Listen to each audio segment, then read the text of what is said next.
Every year, millions of people scream, cry, and even fight over games they don't play.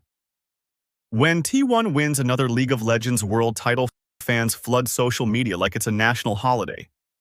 When Manchester United loses, fans around the world go quiet. When the Lakers make the playoffs, strangers hug in bars. It seems crazy, right? Why do we care so much about people running on a field or clicking a mouse?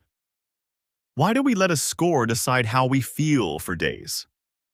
It might sound irrational, but it's not. Because behind every cheer, every heartbreak, and every lucky hoodie is something deeply human. We're wired to connect, to find meaning, to belong. And sports, more than almost anything else, gives us all three. The real answer isn't on the field or the scoreboard. It's in our minds and the psychology that turns games into identity and victory into purpose. So what exactly makes sports fandom so powerful? Let's break it down.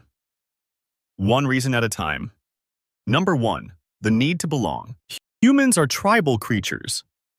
According to self-determination theory in psychology, one of our three core needs is relatedness. The need to feel part of a group.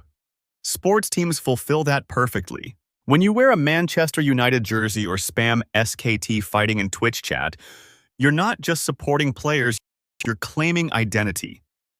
For 2 hours, you're part of a global tribe. You belong to something larger than yourself. Research from Dr. Daniel Wan at Murray State University shows that identifying strongly with a team actually increases well-being, lowering loneliness and depression. Cheering isn't just fun.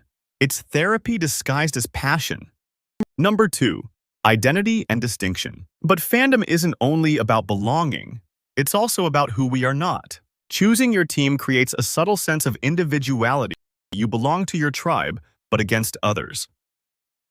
That's why rivalries are so emotional. Real Madrid versus Barcelona. Lakers versus Celtics. T1 versus G2. It's not just sport, it's symbolic warfare. According to social identity theory, we build our self-esteem from group membership. When our side wins, we literally experience a dopamine surge as if we achieved something. That's why fans say we won, even though they never touched the ball. Number three, coping and superstition. Being a fan also means learning to suffer. Every season, half the teams lose, and yet fans keep coming back. Psychologists call this attribution bias. When teams fail, fans blame external factors. The refs were blind. The meta was unfair. The weather, the patch, the RNG. Anything but our team. This mental trick protects our identity from being shattered. It's our emotional shield. And when we can't control outcomes, we invent control.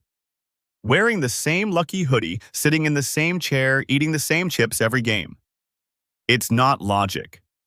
It's illusory control, a well-documented coping mechanism in behavioral psychology. Fans aren't crazy. They're human brains trying to stay sane in a world ruled by chance. Number four, the illusion of bliss. Every fan dreams of the perfect ending.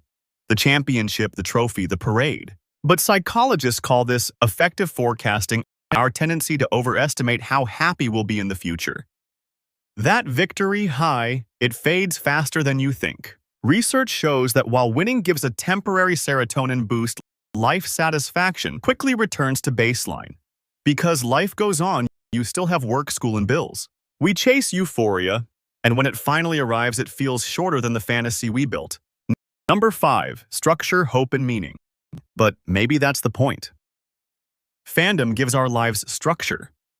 Season schedules, standings, the rhythm of sports replaces chaos with routine. It gives hope, the most powerful psychological fuel. Every off-season, fans say, next year is our year. And even if it isn't, the cycle starts again, belief reborn. Some psychologists even compare fandom to modern religion rituals. Songs, icons, community faith through suffering. It doesn't just entertain us, it gives us meaning. So why do we care so much about people running, jumping, or clicking pixels on a screen? Because it's never just about the game. Sports let us feel what life sometimes hides: belonging. Pride, heartbreak, hope. It reminds us that emotion itself is the point of being alive. So when your team wins, celebrate. And when they lose, feel it fully. Because that means you still believe. And belief is what makes us human.